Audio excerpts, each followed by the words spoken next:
Hi guys, ఇక్కడ నేను కరివేపాకు పొడి చేస్తున్నాను. దానికోసం ఒక ప్యాన్లో ఆయిల్ వేసుకున్నాను అండ్ కొంచెం మినప్పప్పు అండ్ శనగపప్పు వేసి రెండు బ్రౌన్ అయ్యే వరకు లో ఫ్లేమ్లో వేయించుకోవాలి. అండ్ కొంచెం వేగినాక ఇవి దీంట్లోకి కొన్ని ధనియాలు వేసుకున్నాను అనమాట. ఇవి కూడా కొంచెం లో ఫ్లేమ్లోనే వేయించుకున్న తర్వాత మీకు ఎంత కారం కావాలో అంత ఎండుమిర్చి వేసుకోవాలన్నమాట. ఎండుమిర్చి వేసుకొని దాంట్లోనే ఈ కరివేపాకుని మనం డ్రై చేయాలి.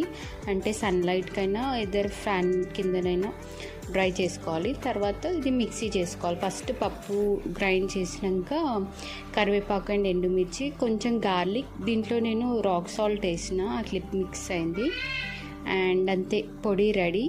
దీన్ని కొంచెం నెయ్యిలో అండ్ ఇఫ్ ఇన్ కేస్ మీకు ఆయిల్ నచ్చితే ఆయిల్ వేసుకోవచ్చు.